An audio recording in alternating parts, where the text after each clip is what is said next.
Evan and I have been friends since we were kids.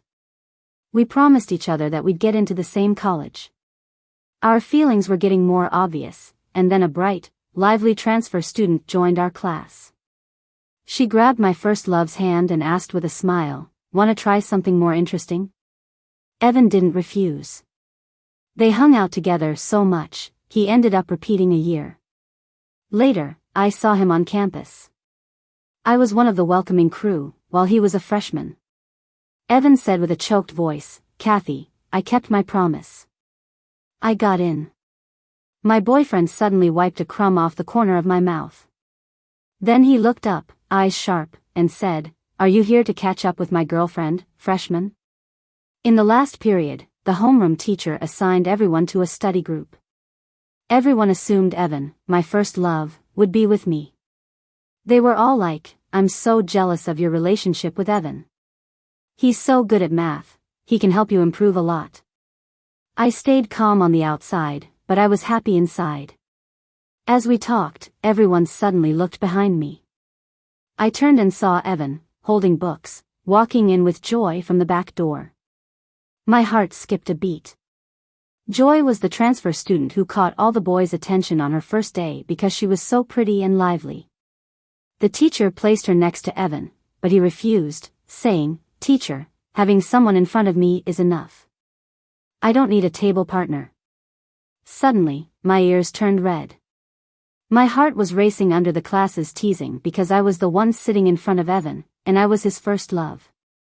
But since there were no other empty seats, Joy still ended up next to him. How did Evan handle it? He simply lowered his head to solve problems and quietly claimed all her books into his space. If he couldn't fit them, he'd toss them to me. Why give them to me? What's mine isn't yours. Evan looked up, smiling slightly. Why separate what's yours and mine?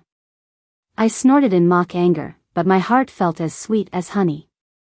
But later, after gym class, I went to the equipment room to put away some materials.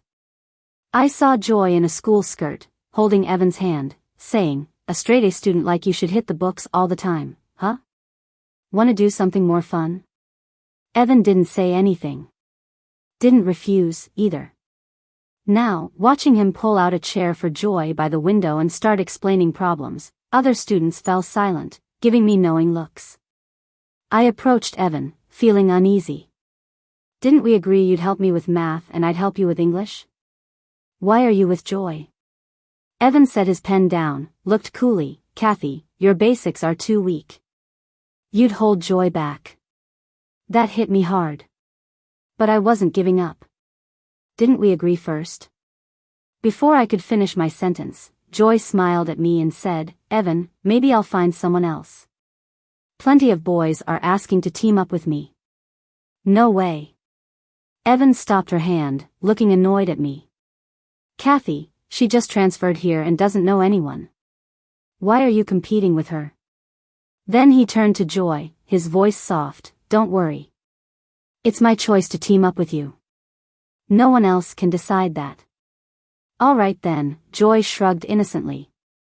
"Kathy, Evan said it himself.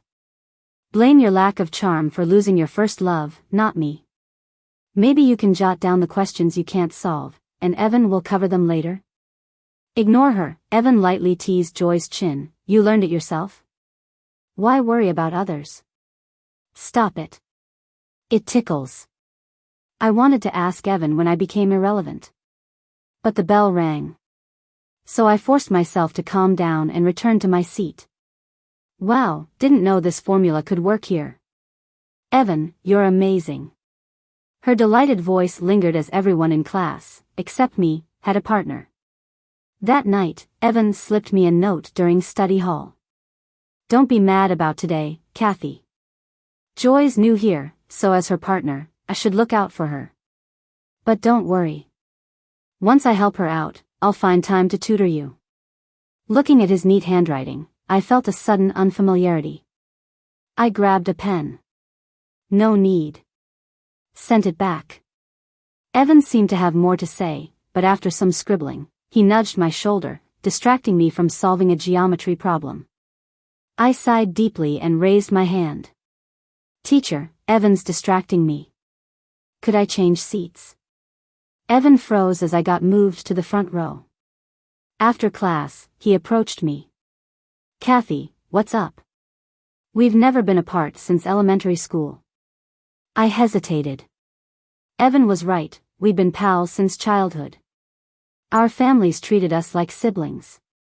We've always been close, either seatmates or in front of each other. He'd once declared in front of everyone that I was his first love. In high school, he playfully tugged my chin, saying, Kathy, you gotta get your math together so we can go to college together. But when he did the same thing with Joy, it felt off. Maybe it's time we sat apart, I said, before returning to my work. Still had one big question to finish. Are you still mad at me? Evan held the edge of my desk, and I pinned it in place. The desk shook, leaving a long ink mark on my clean paper. My thinking was totally disrupted. I put my pen down, taking a deep breath. Evan, what do you really want? His voice softened. I just don't want you to be mad. Turns out, when you're beyond words, you can only laugh. I'm not mad, I chuckled bitterly. You're right, teaming up with whoever you want is your choice, not mine. I couldn't do anything about it. After dinner, I was back in the classroom early. Only Joy was there. She blocked my path, eyes bright with some hidden amusement. Heard Evan's your childhood friend, circling around only you, huh? So why is it that the moment I show up, everything starts revolving around me? I held back the bitterness inside, pinching my palm real hard. The pain helped me forget the swirl of mixed emotions inside. I looked up and steadied my voice. First of all, I never asked Evan to revolve around me. And second, I nudged Joy's arm, don't insult my intelligence with your two-faced act. For me, having a guy follow me around is nothing to brag about. Joy's face changed. I left without looking back. By the time evening study session ended, it started to rain outside. Winter rain's cold and it chills to the bone. My family didn't send an umbrella, so I had to share with my desk neighbor. By the time we dashed back to the dorm, I was already half soaked. Kathy, look. Laura, my desk neighbor, as she folded the umbrella, pointed ahead with a nudge. Look at those couples, each with their own umbrella and still walking each other to the dorm. It's sickeningly sweet. Huh. Why do those two look more familiar the more I look at them? In the middle of chatting, she suddenly went silent. That's when I looked up. Ahead, Evan and Joy were walking side by side. Joy had an umbrella but was still under Evan's large umbrella, which leaned toward her. It seemed Joy saw me too. Under the dim yellow streetlight, her pink lips curved into a smug smile. Raindrops dripped down from my hair into my mouth, leaving a bitter taste. I looked away. Let's go. Even though I took a hot shower as soon as I got back, my weak immune system caught a cold. With a fever climbing to 39 degrees Celsius, I endured the body ache and went to the health office for meds. It was the second semester of sophomore year, a critical time when every second counted, so I reminded the doctor not to prescribe anything with sleep aids. The doctor, while signing the prescription, told me I was lucky. Lots of people have colds and fevers lately. This is the last box of herbal meds we have. Even suppliers can't keep up. I smiled. I turned around only to run into Evan and Joy. Evan's eyes lit up seeing the meds in my hand. Joy, isn't this the one you can take? Joy weakly leaned against Evan, looking pale. She glanced at me then nodded timidly. That's great, Evan said with a smile. We have meds now. Laura, my desk neighbor, picked up something odd in their conversation. What do you mean you have meds? These meds belong to my friend Kathy. Evan carefully supported Joy as they walked toward me. Kathy, can you share some with Joy? Hearing Evan call me by name differently, an unnameable bitterness welled up inside me. I forced myself to speak, no. Upon hearing this, Joy shook her head. Evan, don't worry about it. Kathy already doesn't like me, there's no way she'd give me her meds. A nap and I'll be fine. Evan frowned, his voice tougher. We're classmates. Can't you be a bit more generous? Laura stepped in front of me.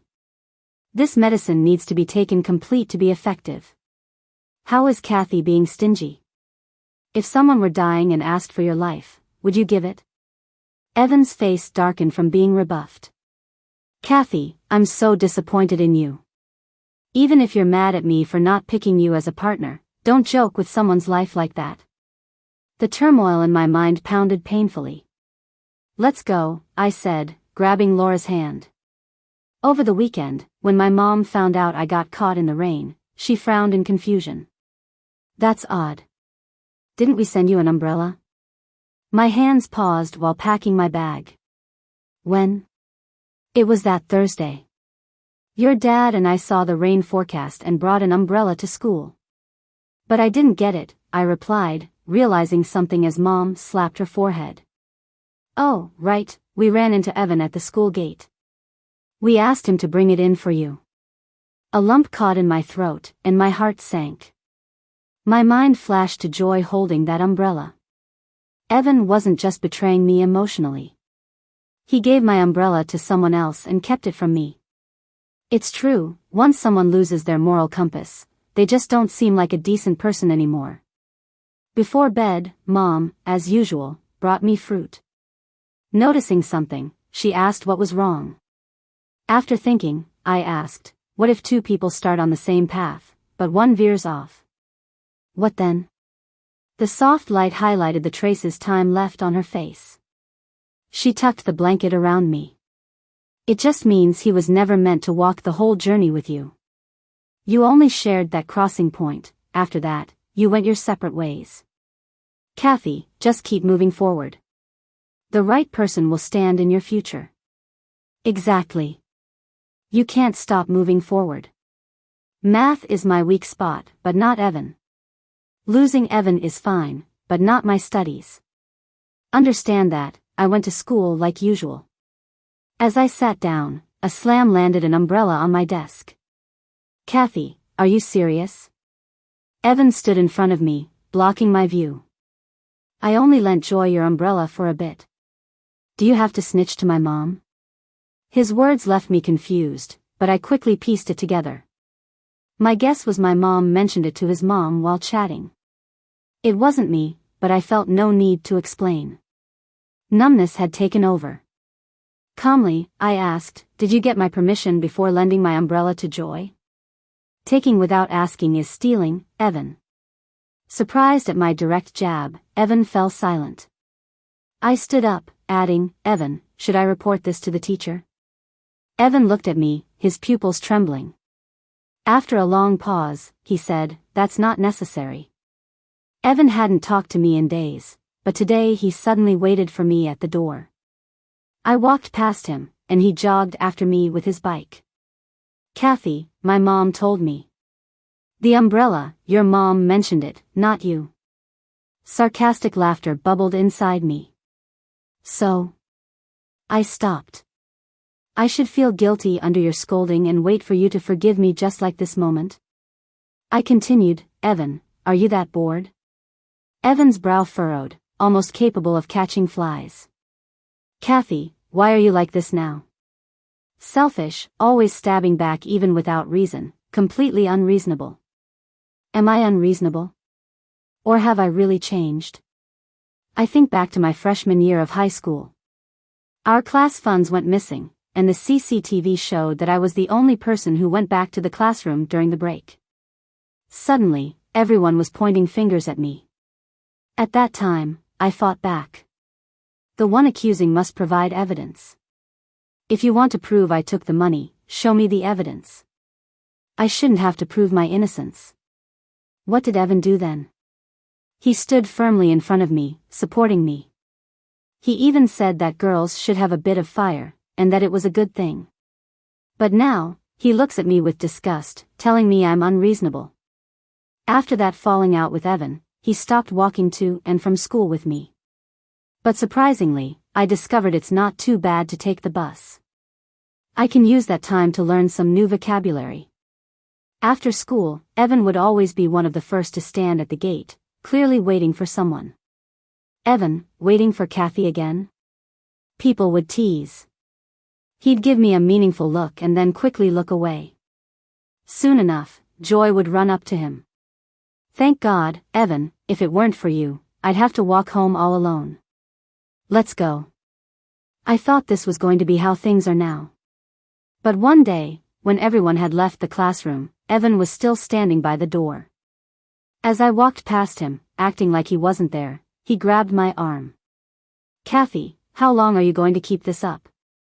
I shook him off. Evan, do you really think you're so important that I'd waste my precious time just to mess with you? And then I walked away. I had a bus to catch. But Evan stuck to me like glue, suggesting we go eat at our usual spot or that he'd walk me home. I picked up on his tone and asked directly, what are you trying to say? Evan's eyes lit up. Kathy, I knew you didn't want to ignore me. It's like this, I heard you've been cast as the lead in the upcoming play. Could you let Joy have the role? Why? Thinking he had a chance, Evan earnestly explained, Joy is new here. Rehearsing would help her get to know everyone better. You already know everyone, so why not let her? I stared at Evan for 3 seconds, then looked at him like he was stupid. Fuck you. Evan's face turned dark. He shouted behind me, you've already been the lead so many times. What's the harm in giving it up once? Are you just addicted to the spotlight? I turned around, cutting Evan off mid-sentence. He saw the cold look in my eyes and instinctively backed away. I spoke softly, have you even read the play script? Margaret Mitchell's Gone with the Wind. 40 minutes long. Yes, I like the spotlight and acting, but there's a key point. I'm the only one in the class who can memorize over 20 pages of lines in the original language. By the way, your transfer student, her English can't even pass, right? Evan couldn't respond. Pretty soon, it was almost time for the show. Before a rehearsal, the person in charge approached me, apologizing. I'm sorry, Kathy, but you might not be able to be in the play. I stood up, upset.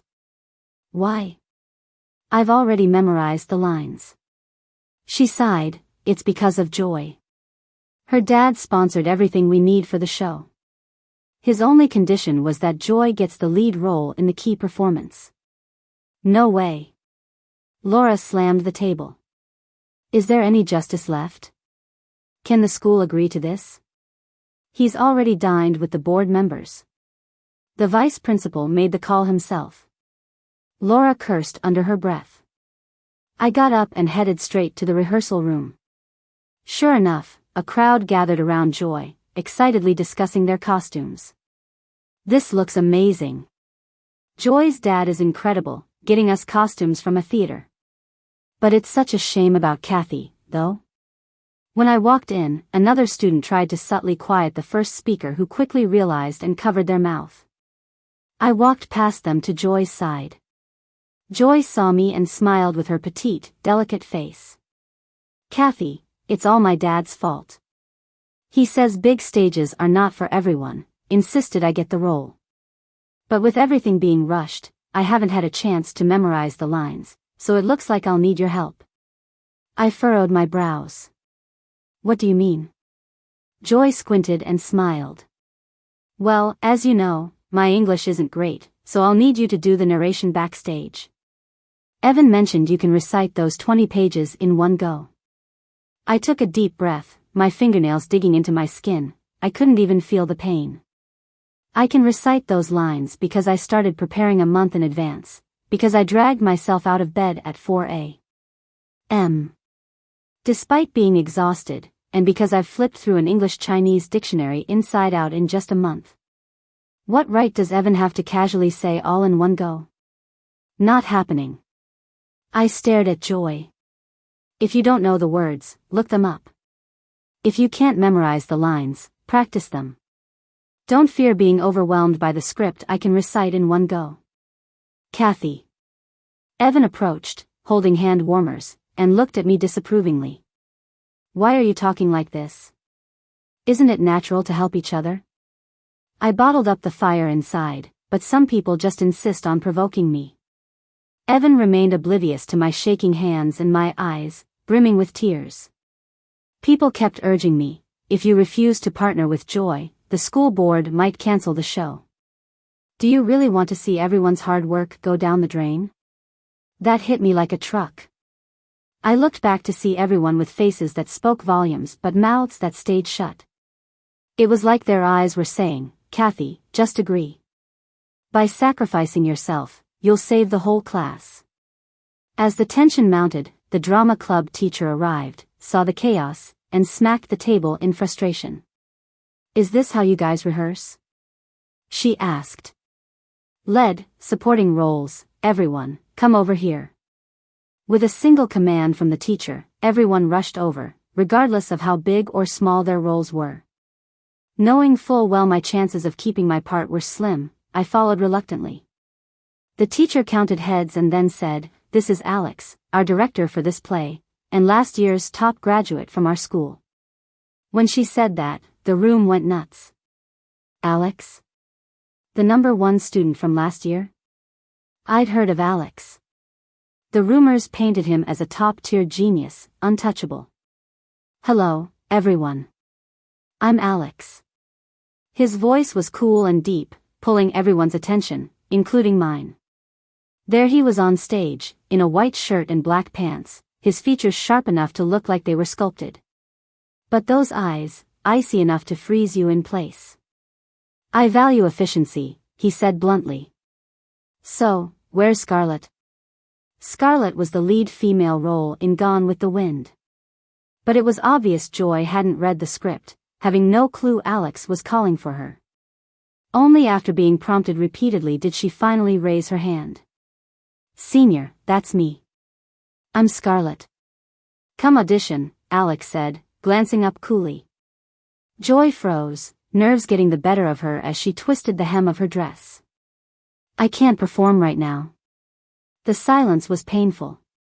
Alex's demeanor turned steely as he hit the nail on the head. You didn't memorize the lines? Joy nodded awkwardly but quickly tried to justify, I promise I'll know them by the performance. Really? Alex smirked slightly, eyes flicking past me before settling back on Joy. Scarlett isn't just some silent beauty, I need a lead who's more than just a lip-syncing mannequin. I don't care who you are, leave my team. All the way back to class, my thoughts were scattered. Great news, Kathy. Laura's powerful enthusiasm snapped me back to reality. She shook my shoulders excitedly. You kept the role. Aren't you happy? I smiled genuinely. I'm thrilled, Laura. Back during rehearsals, right after Alex took Joy's role away, his gaze landed on me. Can you do an impromptu audition? Snapped out of my daze, I nodded hard. He selected a random scene, and I went for it. Honestly, I didn't think I had any special talent. Just persistence. When I focus on something, no one can stop me. I already knew those lines inside and out, engraved in my memory and heart. Performing them was a powerful release for me. When I finished, the applause was thunderous. Alex himself confirmed my role. From that day on, Alex put us through intense daily rehearsals. He had a keen eye for picking out the best. After all those brutal days, we had people losing sleep over stress, others shedding tears over scripts. But not one of us talked about quitting. Together, we gritted our teeth, sweat pouring, pushing our group to its peak. Finally, the day of the performance arrived. Backstage, nerves had me taking deep breaths. Someone quietly approached from behind, the warmth of their hand shielding my eyes. Alex's voice came softly, close your eyes and feel it. Scarlett's line, the one you love most. My heartbeat steadied as I followed his words, my mind racing through Scarlett's lifetime. She was strong, brave, vibrant, always full of color. She said, as God is my witness, they're not going to lick me. I'll live through this, and when it's all over, I'll never be hungry again. No, nor any of my folks. If I have to lie, steal, cheat, or kill, As the last word fell, the curtain rose. Alex's hand moved away, his fingers gently taking mine, leading me forward.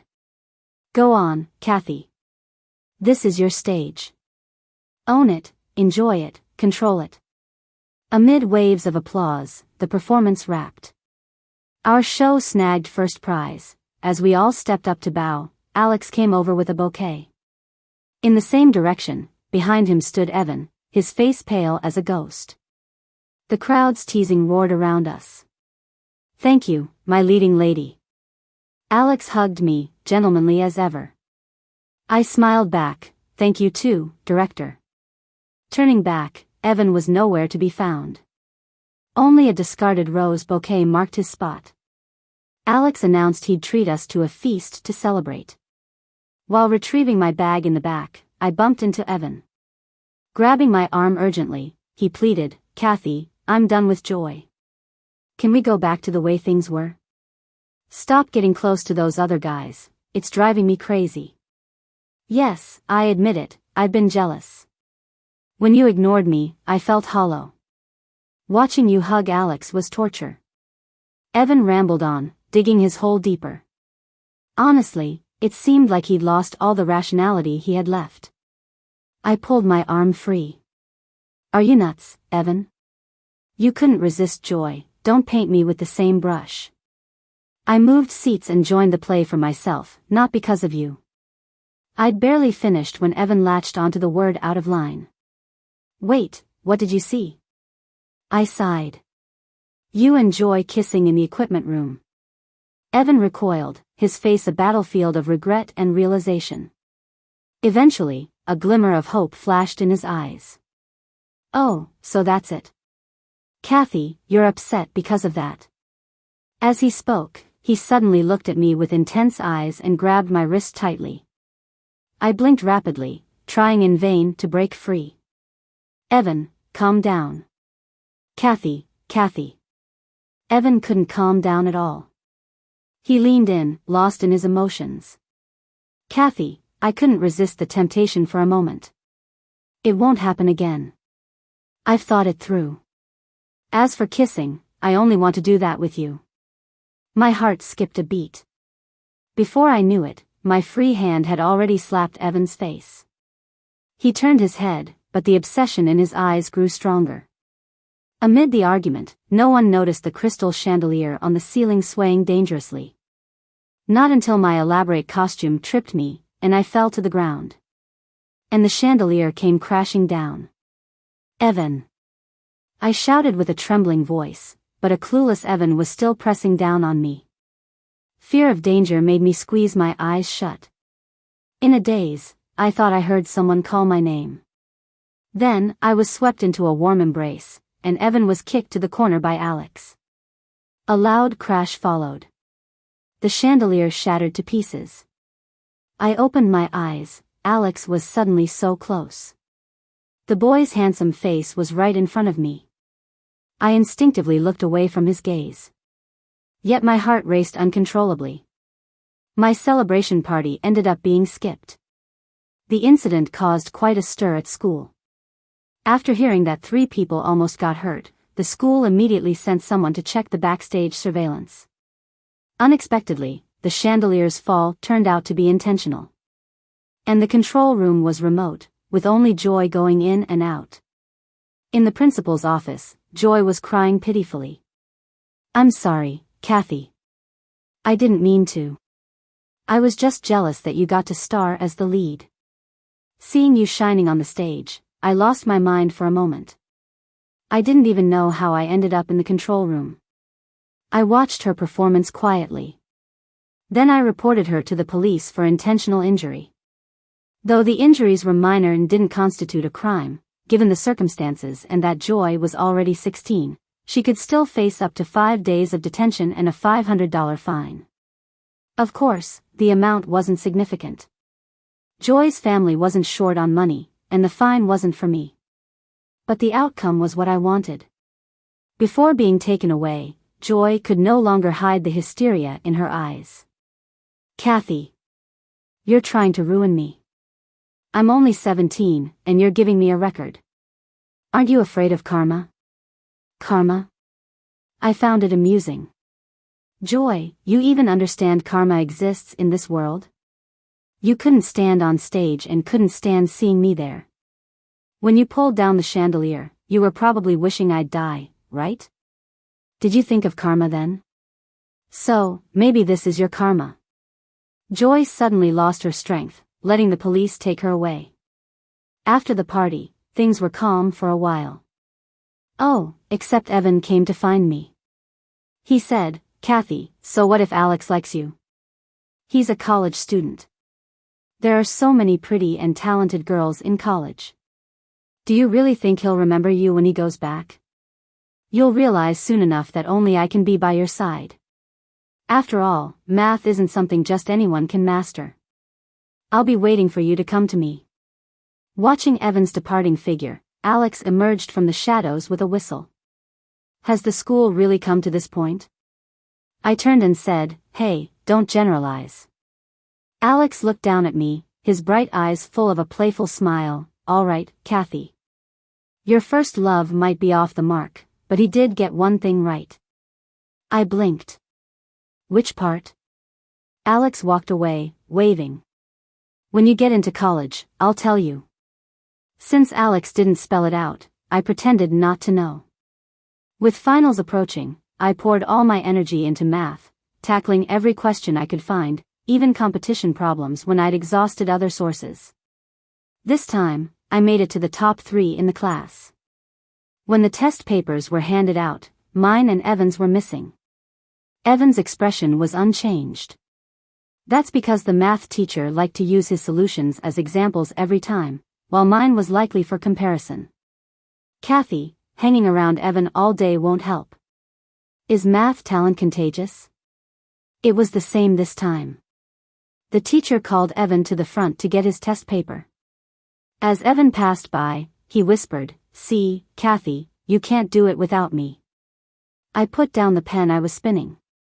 I looked up with a firm voice. "Whether I can do it or not isn't for you to judge, Evan, who can't even make the top 10. Evan's face turned dark instantly. But when he got his test paper, he still proudly said, "Teacher, you don't need to always compare Kathy to me. Her scores don't deserve it." This time, the teacher, unusually, gave Evan a stern look. He threw the test paper at Evan's face. "Evan, with such a big drop in performance, how do you have the audacity to be close to Kathy? Do you think math scores are contagious?" Evan looked incredulous. He clumsily grabbed the paper. I was in the front row, the bright red score glaring and conspicuous. "Impossible, how is this possible?" Evan slumped into his seat, like he'd lost his soul. "Kathy, your paper was borrowed by another class as an excellent example." The teacher, unusually gentle, even had a hint of flattery in his eyes. I nodded, not responding enthusiastically. Seeing the awkwardness on the teacher's face, I realized I did hold some grudges. But it didn't matter. I didn't need anyone's flattery. After entering senior year, time suddenly felt insufficient. Weekly exams, monthly tests, the first and second mocks, all hit like a storm. I worked diligently, and time returned the favor with higher scores and better rankings each time. On calls with Alex, I'd calmly report my grades. On the other end, he'd chuckle softly, "Great, just like my old self." I listened to his deep and pleasant voice, unconsciously smiling. After the third mock exam, Evan's performance declined significantly, threatening his chances for top-tier schools. I'd heard his parents were called in. The class teacher told his mom that Evan's decline might be due to getting too close to a girl. His mom was skeptical. "Impossible, Evan only hangs out with Kathy regularly, and I know Kathy. The two are always only focusing on studies. I trust her completely. Teacher, you must have misunderstood them." Until she heard Joy's name from the homeroom teacher. After Joy's detention period, she stayed home for a while and then returned to school. Evan couldn't resist temptation again and hung out with her all day. They skipped class, went to internet cafes, and their close relationship even circulated on forums through photos. Her aunt saw those pictures and painfully covered her face. Maybe the persistent advice finally worked. As the college entrance exam approached, Evan finally snapped out of his foolishness. He moved his desk next to mine, pleading, "Kathy, aren't we the best study partners?" I looked at him silently, as if saying, "Evan, you can't even rank in the top 300 of our grade now." I pointed to his head. "Your fundamentals are too weak. You'll just drag me down. I'll help you out after the exams." After Evan walked away, Laura laughed at me. Our Kathy learned to be sarcastic. Saying you'll help him after exams, are you suggesting Evan take another year of high school? Surprisingly, Laura was right. After the exams, Evan decided to repeat the year since his scores weren't good enough. On the day the volunteer results came out, he came to my house holding my diary, asking, "Kathy, you liked me, didn't you?" I snatched it back, tearing out that page and ripping it to pieces. Evan, with slightly red eyes, picked up the pieces from the ground, trying to piece them together. He said, "Kathy, wait for me in college. Don't date anyone. I'll catch up with you in a year." How could that be possible? College had so many amazing people. And Alex was waiting for me. Once I started college, it was only natural for me and Alex to be together. Another year, another batch of new students. I was with the student council welcoming them while Alex was beside me, holding a small fan. "Name and department, please. Here are your dorm keys. Melissa, Building 6, could someone help escort her?" Coming. I was busy, munching on bread while bustling around. Next. Someone stood in front of me. "Kathy." A familiar voice. I looked up. Evan was looking at me with excitement, ready to say a lot. "Kathy, I kept my promise. I got into college too." I blinked, swallowed my bread. "Congrats." Before Evan could say more, Alex reached over, gently brushing the breadcrumbs off my lips' corner. Then he looked up with a sharp gaze, "Catching up with my girlfriend, are we?" Evan's knuckles turned white on his suitcase handle, and his face looked more awful. Unexpectedly, Evan began a public pursuit of me, known throughout the school. He used our childhood connection, claiming we knew each other since diapers, and crafted a persona of deeply pursuing his love. And I became the betrayer in this story. During that time, everywhere I went, people compared me to the images online. When my parents found out, they had a big argument with Evan's parents. Unexpectedly, after apologizing, they gave up. They said, "It's not wrong for the two kids to be together, progress naturally." My Evan didn't entirely lie. It made my mom so mad she moved our home. While hearing my dad recount this on the phone, I was studying with Alex in the classroom. Finding it amusing, I chuckled. Alex pinched my cheek. "Your boyfriend's now called the third party, and you laugh? Heartless." I giggled. "You know my tactics," I said. "I won't let you take this insult for nothing." Alex looked ready to listen to more. I let the situation fester for a while, collected evidence, and planned to call the police. I told them someone was infringing on my and Alex's reputation. Screenshots from forums, unauthorized photos, became strong evidence in court. Evan was taken away by the police in front of the entire school. The rumors naturally dissolved. Watching Evan being taken away, I asked Alex, "Was that too harsh?" Alex pinched my waist, leaned in, and kissed my cheek. "Nope. A girlfriend who's willing to call the police is the coolest." His touch made me squirm, and amidst our playful bickering, I subconsciously looked up as if sensing a hot gaze. I saw Evan looking back, a broken look in his eyes. But what could he do? Love is a beautiful and brave emotion. I can give it, and I can take it back. "Let's go."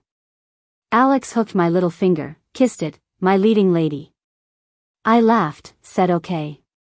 And we disappeared into the crowd. Under the orange sunset, our love lingered. Alex's epilogue. Actually, my first meeting with Kathy wasn't at the rehearsal hall. I'm not really the person rumors make me out to be, a high and mighty individual.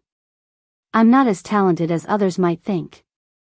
In high school, as my grades got better, I became more anxious and couldn't sleep. I was eager to reach the top, but terrified of falling from it. Every step I took was cautious and jittery. I cared too much about others' opinions. The higher they praised me, the smaller my foothold felt until I was first in the grade.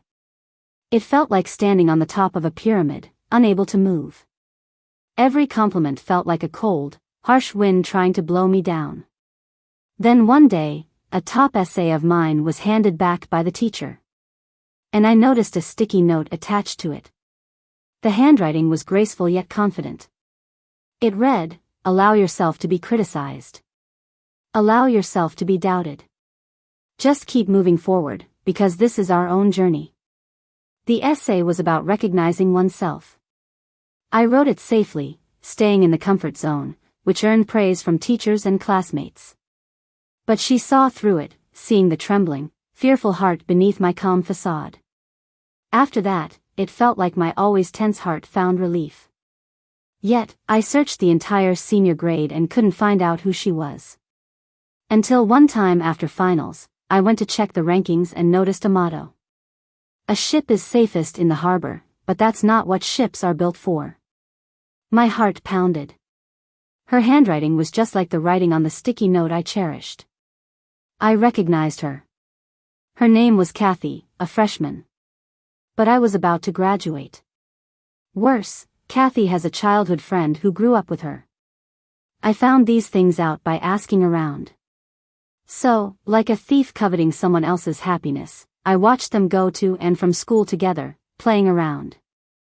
Hiding behind walls, listening to her gently comfort him when he didn't do well on a test. At that moment, I tasted jealousy for the first time. Like biting through a layer into a sour lime. It starts bitter, then the sourness settles in, hitting your nose. So I could only console myself. I had no excuse to know her. But maybe she could have a reason to know me. Fortune smiled upon me. That year, I combined 99% effort with 1% luck. I was number one. I asked the principal, "Will the younger students know about me?" When he said yes, I imagined her face. Later, I went to college. Friends kept trying to set me up with other girls, and I found myself looking at the moon. Wondering how she was doing. Wondering if math was still a weak subject for her, or if her first love treated her well. A one-sided crush is chaotic.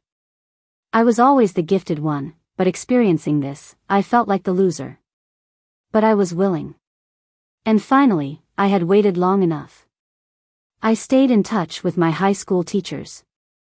When they found out I had experience in directing plays, they eagerly invited me back. And they sent over a cast list. Seeing her name excited me so much I couldn't sleep. Visiting my old school, I noticed her first love hanging around another girl. This excitement kept me awake too. Ready to see my girl. There she was, biting into bread, carrying her books, ponytail swinging as she walked by. She didn't recognize me. But I turned back with a smile, feeling like my heart was filled with honey. Later, in rehearsal, I stood up for her. Somehow, it didn't feel like enough. Never thought she'd call the cops herself. How cute. I couldn't stop thinking, what if my girlfriend was that cool, calling the cops? But she was about to enter senior year. I didn't dare disturb her. So I took on the role of the wise senior, only offering encouragement. I waited and waited, from senior year to college. From freshman year to junior year, until finally my girl came bouncing up to me with her suitcase, filled with joy. "Hey, Alex." I ran to her through the crowd, ready to face everything with her. Fortunately, she liked me too.